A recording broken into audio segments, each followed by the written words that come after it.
We're going to have, I think, a very interesting afternoon. And let me first introduce our speaker, Peter Orszag.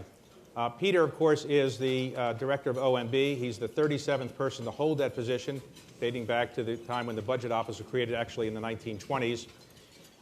Peter, before he held that job, and he is, when holding that job, he is the youngest member of the cabinet.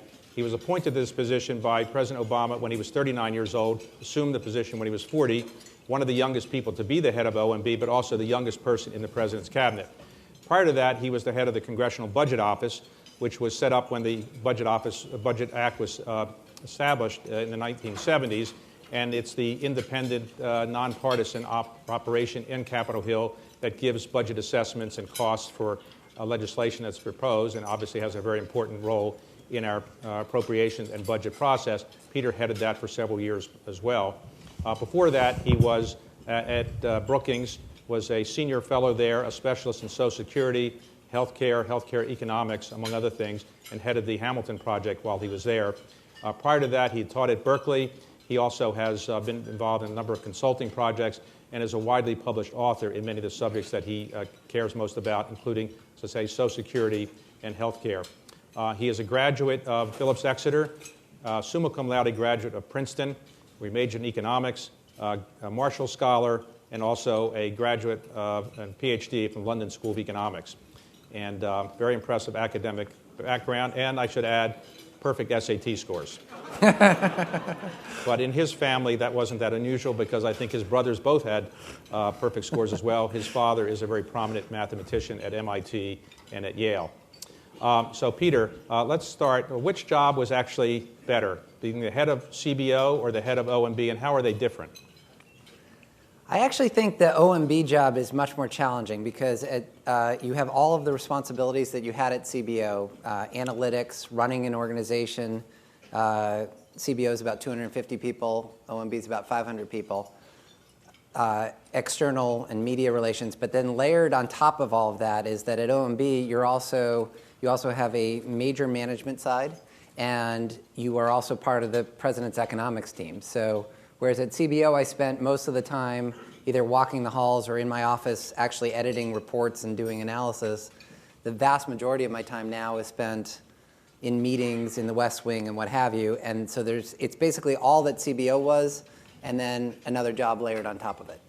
But do you have there 535 bosses on Capitol Hill, or do you? And therefore, you don't have one. See, that's the other thing, is that at CBO, yes, you had 535 bosses, but there's a lot of independents, and which is actually interesting. If you stop and think, if CBO was analyzing CBO, it would say it'd be a completely feckless organization because its budget is set each year by the Congress.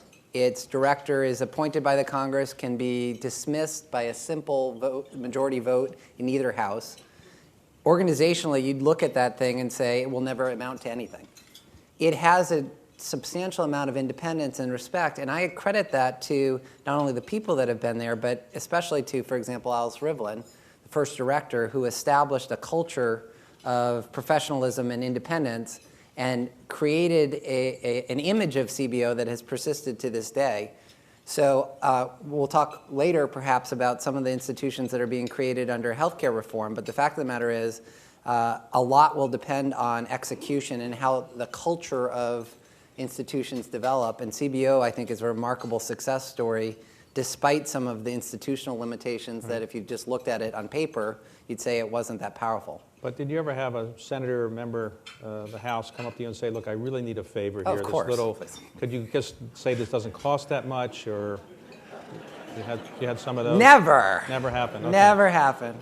And I've gotten used to with my daughter with some of my kids saying, how, they'd say, we want this, and I'd say, how does it feel to want? And that there's a little bit of, yes, a constant tension with members of Congress is that they'd like things to always cost less than CBO believes them to cost, and it's just a constant tension. And what I tried to do is, coming in, is to go and explain ourselves. So if Senator X called up and said, I'd like this to be 0, instead of just saying no, which may well have been the right answer, we'd actually go and visit and say, here's why it's not 0. Here are the studies, here's the basis for why it's not zero. And actually, that took a lot of the bite out. And I noticed by maybe 6 months in, many fewer calls because we were actually proactively going out and trying to explain ourselves. Let me ask you this. I know in recent years, maybe last decade or two, when CBO does things or OMB does things, they say these are the 10-year numbers. Yeah. Why do we project things 10 years in advance? Nobody can really predict that far in advance. Are these numbers that 10 years down the road really that reliable? There's a lot of uncertainty around forecasts 5 to 10 years out, and I'll come back to that in a second, but those are the metrics. That's the budget window that the Congress has adopted, and it's sort of developed over time, and that's the norm. There's inertia in these things, just like in lots of human endeavor. But just to get a sense of the degree of uncertainty, if you go out 5 years, so in 2015 or so, the 95% confidence band around whatever your deficit projection is plus or minus 5% of GDP, which is roughly plus or minus $1 trillion.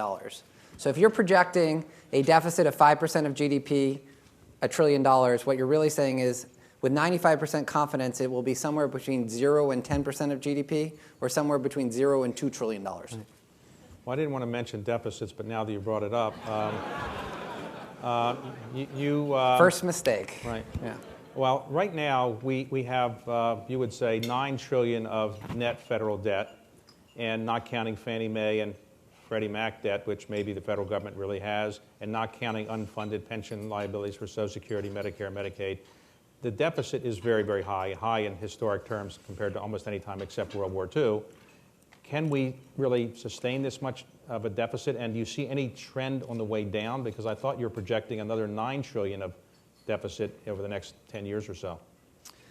Let me answer that in 3 pieces. First, let's be very clear that in the very short term, 2010, 2009, what has happened is that private borrowing has collapsed. Total borrowing, public and private combined, has gone from about 30% of GDP in 2006, 2007 to roughly 0 last year, because despite the uptick in public borrowing, private borrowing collapsed so much that the Treasury Department was effectively the last borrower left standing. So we have been running significant deficits in 2009 and 2010, which, by the way, given the state of the macroeconomy, is what every introductory economics textbook would suggest is exactly the right thing to do. And it has not put significant upward pressure on interest rates because alternative investments have collapsed.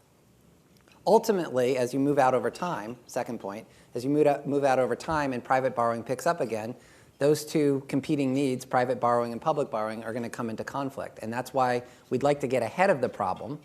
So specifically, let's talk about what is projected for the next 10 years or so. Deficit last year was about 10% of GDP. As the economy recovers, that will come down to about 5%. We have put forward more than $1 trillion in deficit reduction, including not continuing parts of the tax cut, which, by the way, is more deficit reduction than has been included in any administration's budget in more than a decade. That $1 trillion, however, given how deep the hole is, gets you from about 5% of GDP down to 4%. And that's still too high. That, at 4% of GDP, debt is rising as a share of the economy. It's above where we need to be. And we believe that the right way to get the rest of the way there is through a bipartisan process, which is why we've set up a fiscal commission, which will be reporting back by the end of the year. Final point. I've spent a lot of time in discussions at Brookings and at CBO and what have you with what I will call the traditional budget scold types. And I am a proud member of that group. But I would say that if all we did was address in a traditional way, banging down on provider payments, adjusting revenue, adjusting traditional spending categories, if that's all we did to address the medium-term deficit, we would still face a massive long-term problem. And the only real solution to our long-term fiscal imbalance, because it's driven disproportionately by the rate at which healthcare costs grow, is to move towards a healthcare system that's based on quality and efficiency rather than quantity. And I don't mean to be giving such a long answer, but just to pause on that for a second. We took, I think, to a degree that is not yet fully appreciated, we have now put in place the levers or the infrastructure to move towards paying for quality over time. Everyone agrees that we can no longer afford to just pay for quantity. That is a fee-for-service system where doctors and hospitals are reimbursed based on volume. We need to pay for quality. But I would challenge everyone in this room, since I've spent years and years studying this, to tell me precisely how we should pay for quality. Exactly what should the bonus payments be for high-performing doctors? Exactly what should the penalty be for hospitals that have high readmission rates? Exactly what conditions should be covered by bundled payments? Exactly how should accountable care organizations work? There are lots of promising ideas, but the details are not yet known with enough precision to write them into law hardwired. Furthermore, healthcare is a dynamic market. It's always going to evolve. In that setting, the only sensible approach in my mind is an evolutionary one where you try lots of things, throw lots of things up against the wall, and have a mechanism in place to move to scale immediately on the most promising ideas. And that's exactly what the legislation does, both through the Innovation Center that's created and importantly through, I think folks have not really focused on the Medicare Commission, the Independent Payment Advisory Board that's created. This institution could prove to be far more important to the future of our fiscal health than, for example, the Congressional Budget Office. It has an enormous amount of potential power. How that potential is realized is going to have a very significant influence on our future fiscal trajectory. Well, back to the health care bill that you raised.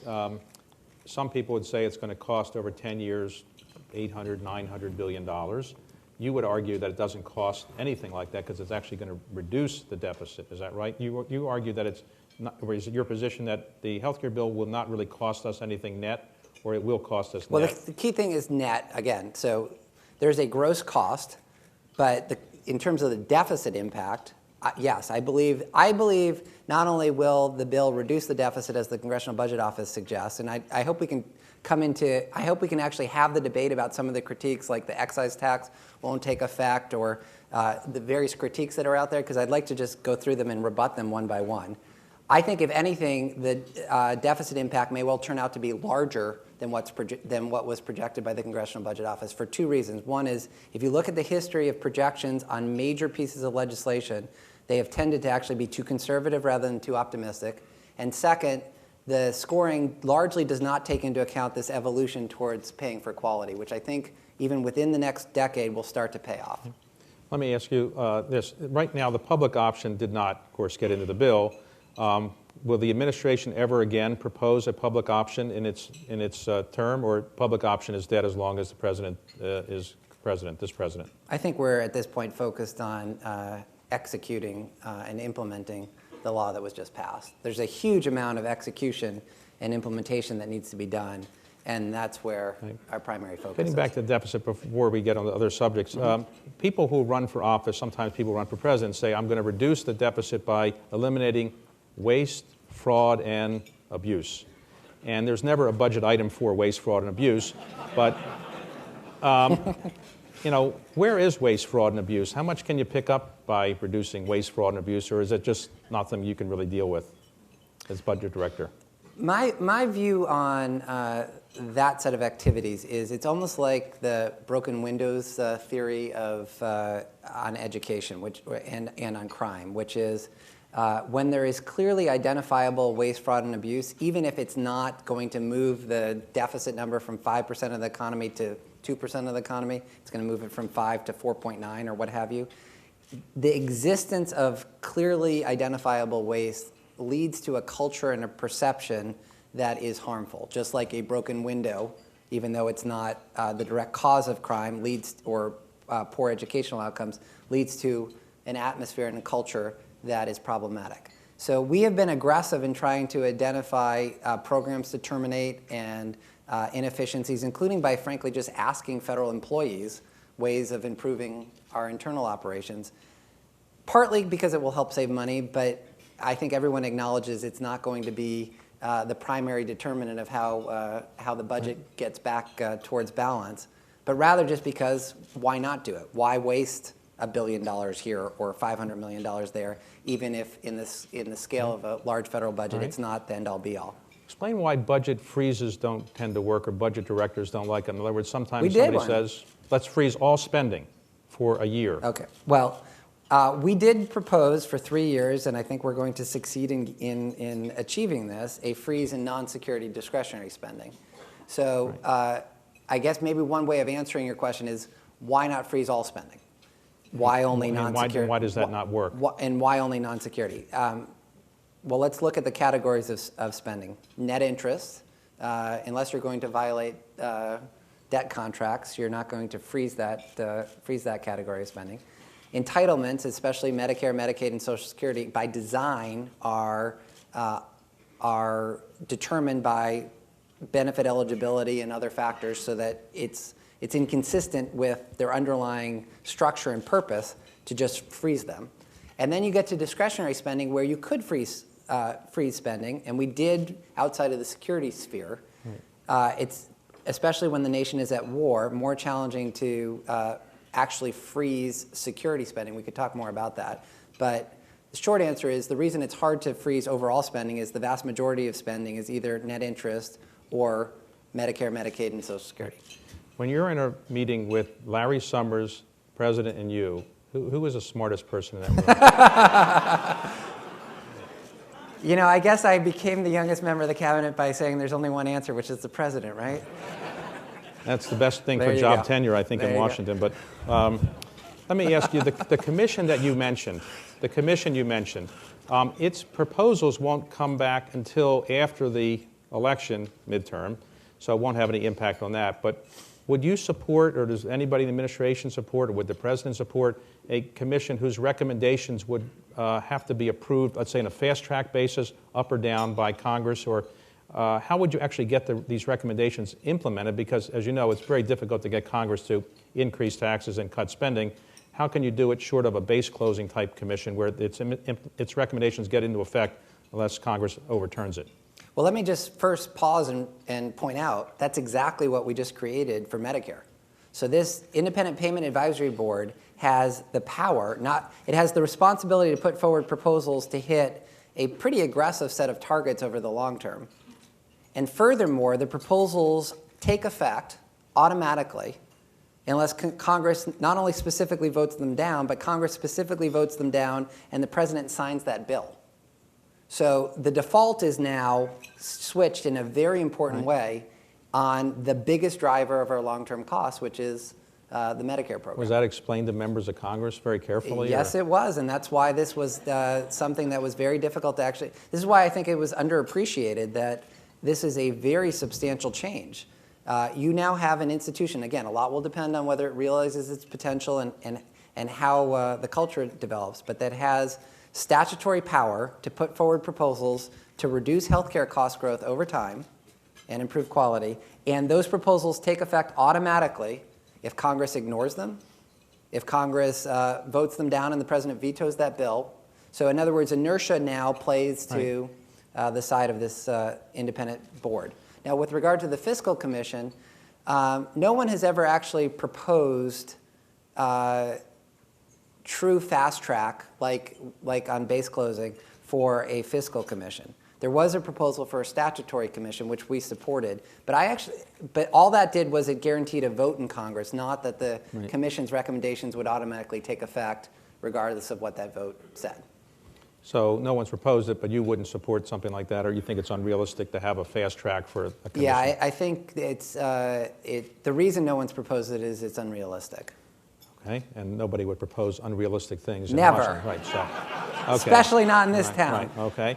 Now, the president was not deeply involved in budget issues when he was in the Senate. So when you became the head of OMB, I assume you had to get him up to speed on a lot of these issues. How much time did it take you to work with him on the budget issues, to deal with him? And how much time does it take of the president's time to get involved in preparing a budget? Like this most recent budget, did you spend 10 hours, 20 hours, 30 hours with the president kind of briefing him and getting him to approve or not approve various positions?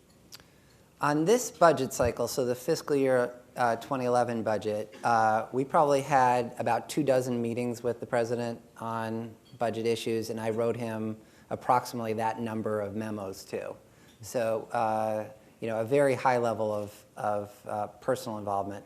During last year's budget, the fiscal year 2010 budget, it's different because you're in a transition. And the transition period was very intense because we not only had to get the budget out, and again, that's doing something in a month and a half that normally takes 6 months, but we also had the Recovery Act and financial crises going on too. So there was a very high level of intensity.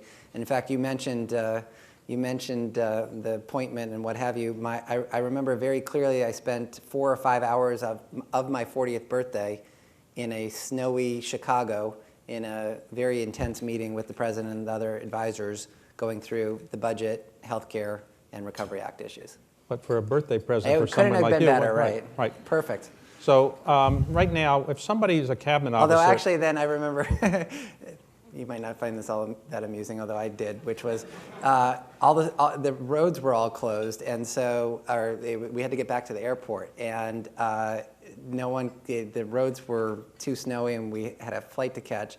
And somehow the metro in Chicago was still running, and so I still have this very vivid image of Tim Geithner's security detail clearing a metro train, and we continued the meeting on the metro back to the airport. they don't have presidential, motorcades for OMB directors. No, they don't. Waste, fraud, and abuse wouldn't be prudent. Suppose somebody is a cabinet officer and they really want something and they don't get you to agree to it. How often do they try to appeal to the president and even go around you and not tell you that they're going to go to the president? Does that ever happen? Last year, there were actually, I was told that this was quite rare. Last year in the fiscal year 2010 budget, there were no appeals to the president. And I was going around town saying, this is the first time that's ever happened. And someone corrected me that during the Bush administration, it didn't happen either, but that's because all the appeals went to the vice president, and he said, you will not be seeing the president. But in any case, last year there were I don't know if that's apocryphal or not, that's just what I was told. Last year there were no appeals. This year there were a small number, and I think that's in part because the president in various cabinet meetings early on said, we are going to do this non-security freeze.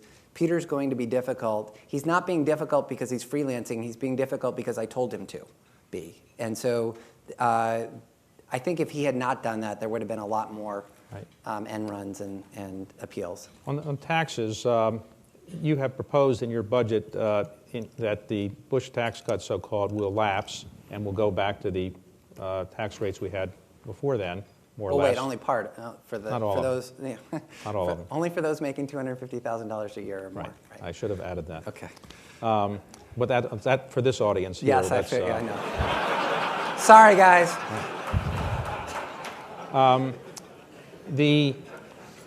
You expect that tax legislation, actually Congress has time to deal with it this year and will be ready on January 1 to know what the new tax rates are? Or do you expect a retroactive kind of tax increase because Congress won't be able to deal with it this year? I think this issue will be addressed this year, and some clarity will be provided about, I think before the end of this calendar year, this tax question will be resolved. Okay. And your proposal, capital gains rates would go to 20%. Would you oppose a movement to increase it above 20%? Well, we've put forward our proposal. Okay, so it's obviously brilliant and wise. All right. Well, just wanted to have you on record being against higher capital gains tax. Well, okay. I said I favor our proposal. Okay. Yeah. Let me talk about unemployment. Right now, it's officially 9.7%, but if you count people who have full-time or have part-time jobs and one full-time jobs, it's said to be 16.5%, very high. You don't project in your budget that it's going to come down all that much over the next year or so.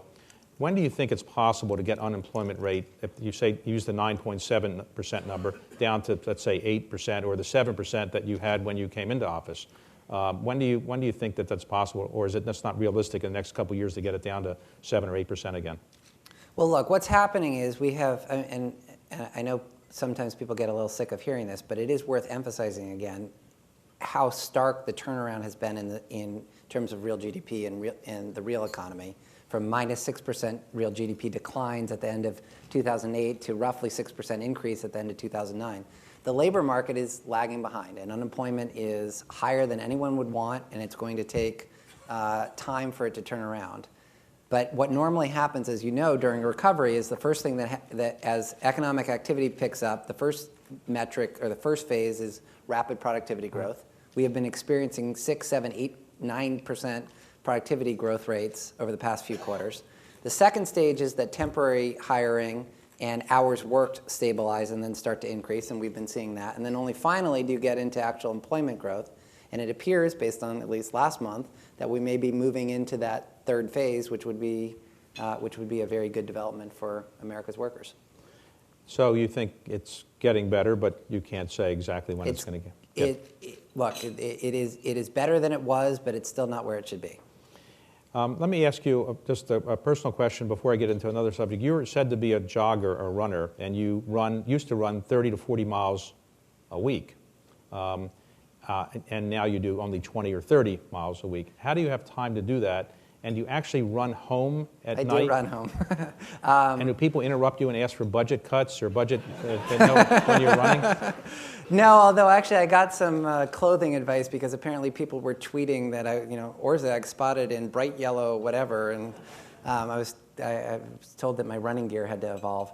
I either run very early in the morning, so I'll get up at about 5 and run then, or I do run home so that I'm transporting myself and exercising at the same time.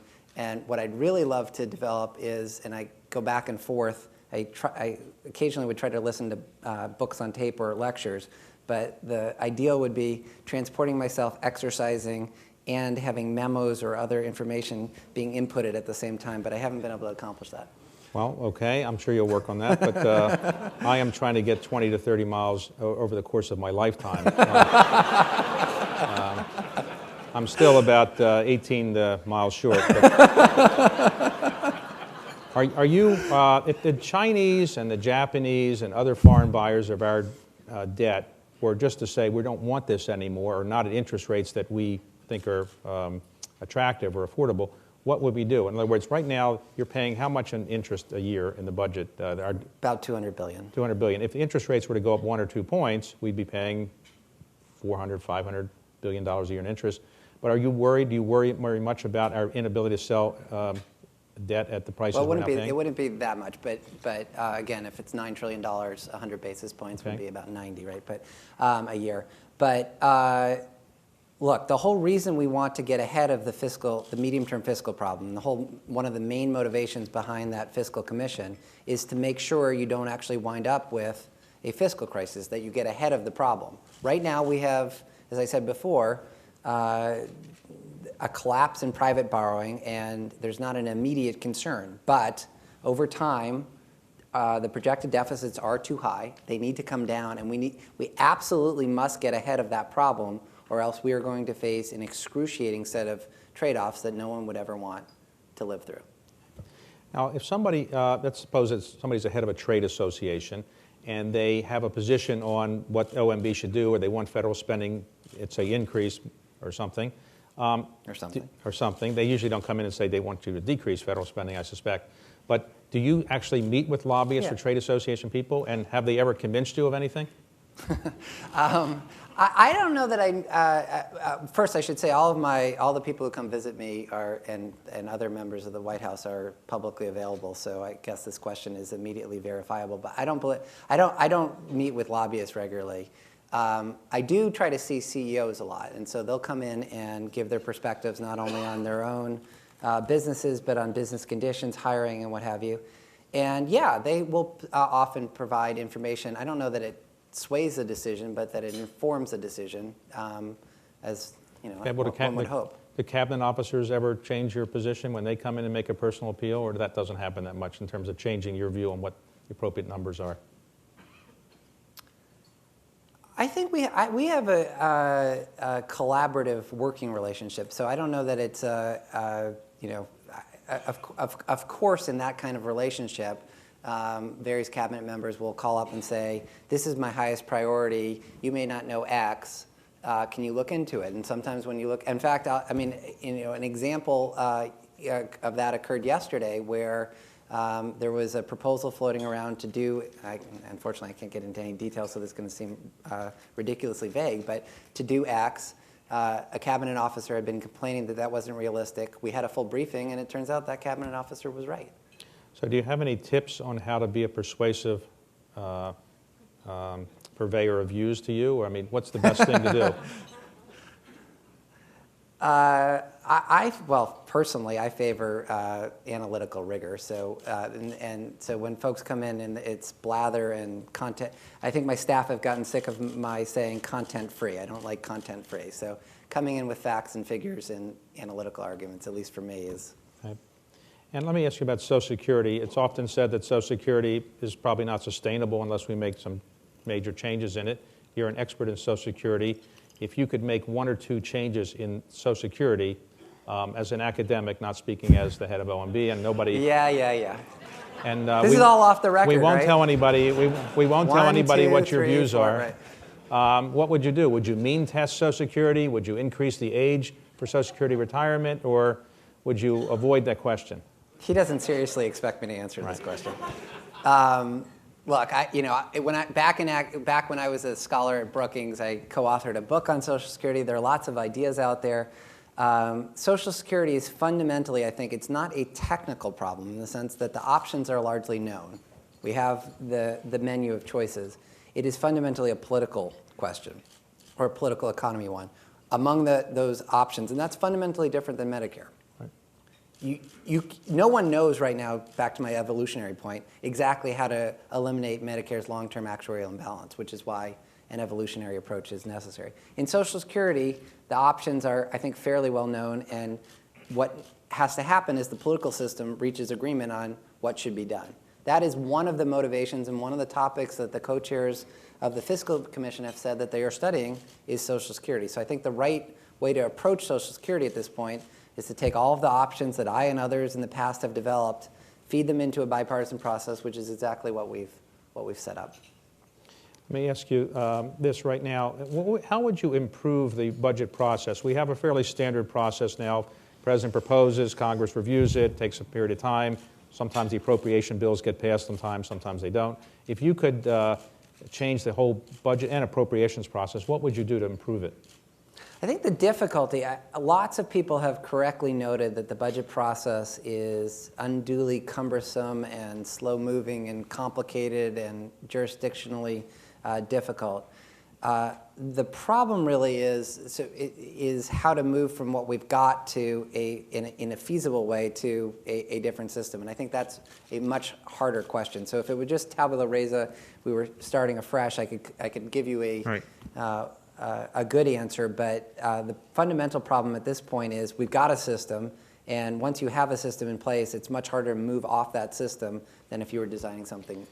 In terms of the economy, we are out of a recession, though it's not technically, I mean, we haven't had official declaration we're out of the recession, but most people would say we're out of the recession. The Business Cycle Dating Committee has not yet. Right, and they often tell us a year after we should know. But do you see any prospect of a double-dip recession? Look, I think the way I would put it is there's always uncertainty on both the upside and the downside, but that we are much better along a whole variety of dimensions than we were a year ago today. So are there risk factors that we need to be monitoring? Sure, but there does seem to be now a growing sense of momentum, which is exactly what you need. The whole purpose behind the Recovery Act was to create a jolt or a jump start that would then start a self-propelling sense of momentum in the economy. And I think if you're just looking at current indicators, right now it seems like that basic theory of the case is succeeding. Today, what do you think the country's biggest single economic challenge is? Is it the budget deficit? Is it the unemployment rate? What would you say is the biggest? The most immediate challenge is the labor market and unemployment rate.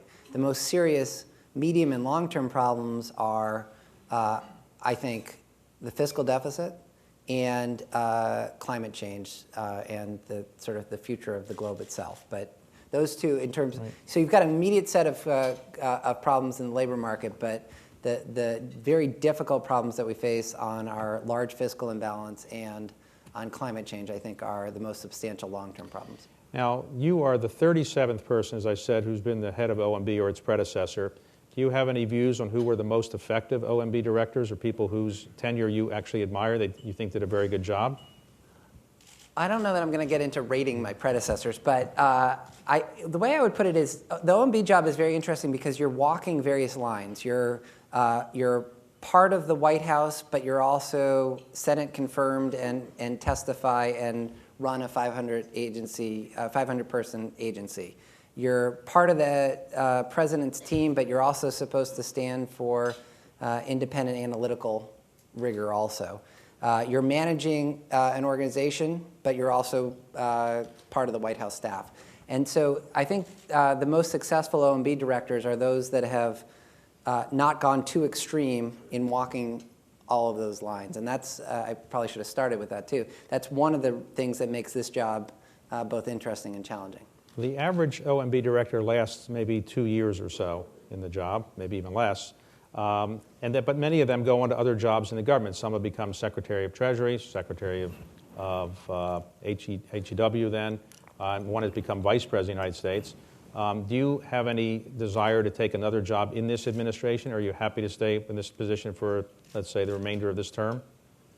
I have found that, I don't know about you, but I found in life that you wind up being most successful if you just focus on what you're doing at the time. So I'm mostly focused on what I'm doing. And well, that's the answer I would expect you to go. give. But okay, we have some questions. Gary Shapiro.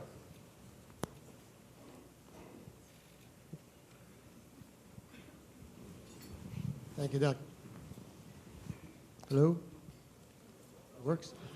Gary Shapiro, I'm president of the Consumer Electronics Association. We're 2,000 technology companies. You represent the most open administration. The health care bill, though, when I talk to our CEOs, is like the latest nail in the economic coffin of the United States. They're just shocked, and they view it as Enron-esque in terms of its deception.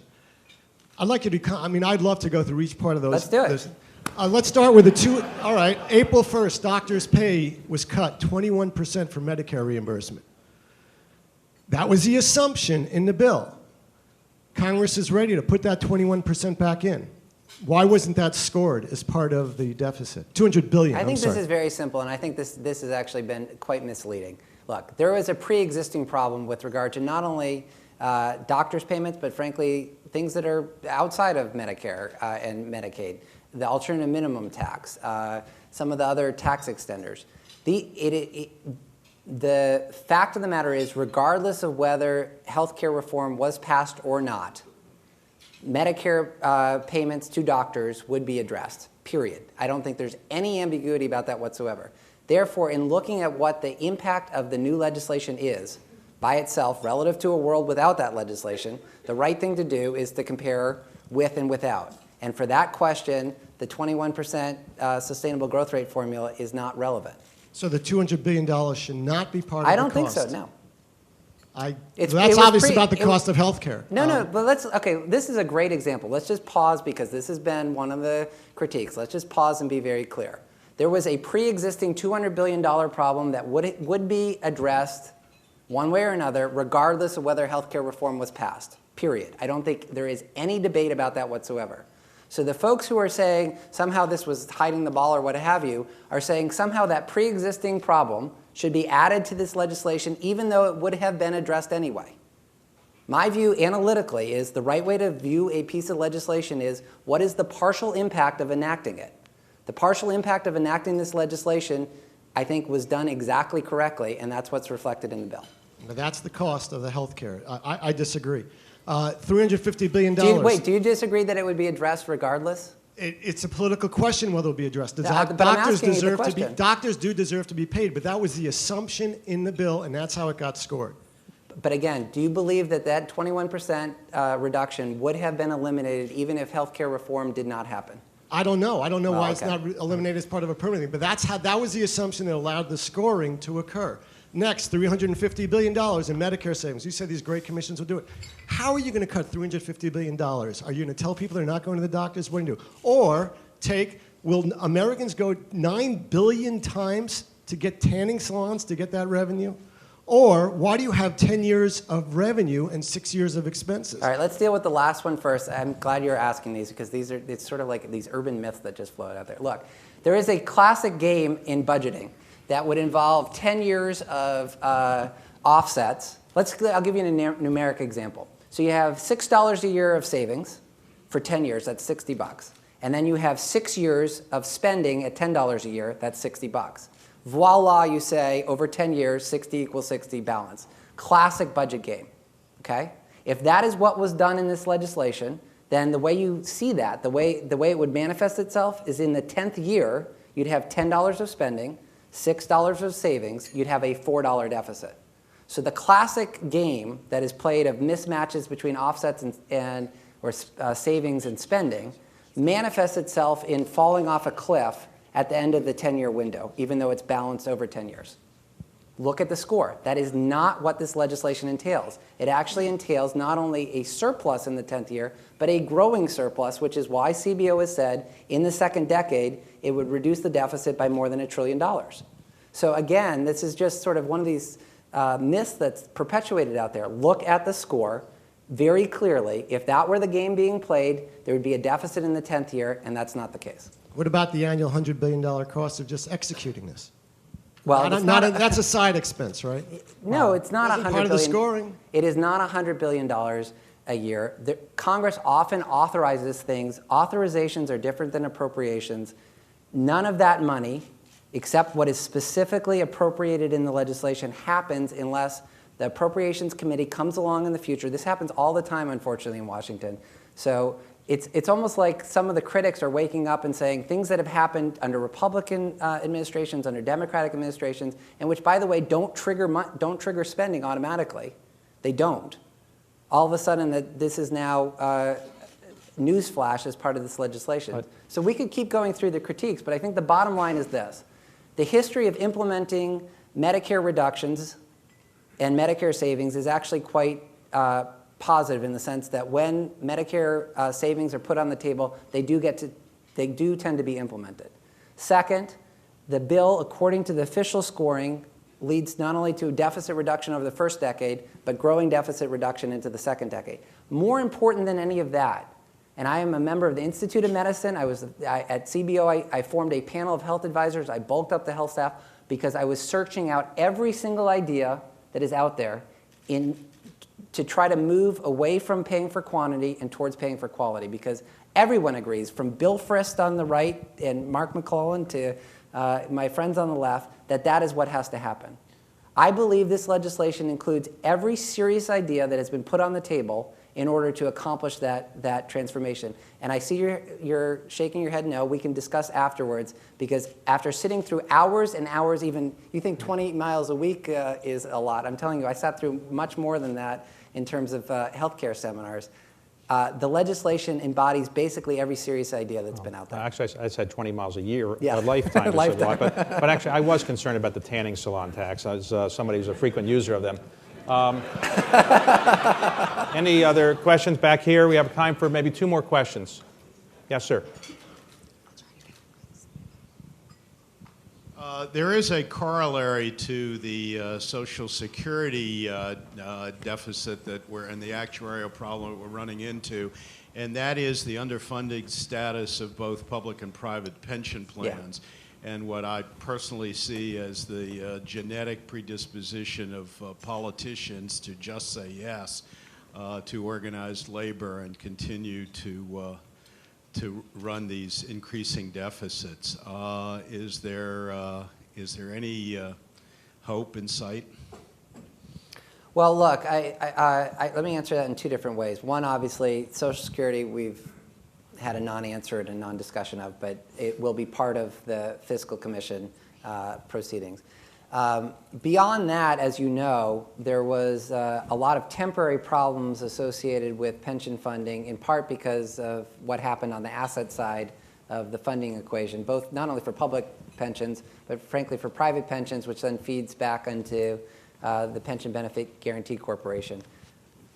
All I will say is I agree with you that as manifested in the PBGC and as manifested in a variety of state and local government pensions, there is a serious issue with regard to adequacy of pension funding. The difficulty is, again, given the depth of the crisis that we just went through, how quickly one moves to addressing it. Okay, one more question from audience. Here's one right here. Yes, ma'am.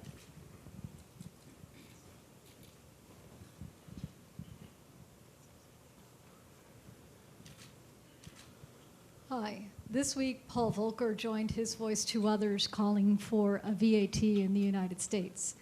The question is simple. I think the answer is probably not. Do you think it is either necessary or desirable for the United States to move to a VAT system in order to address the medium-term fiscal problems that we face?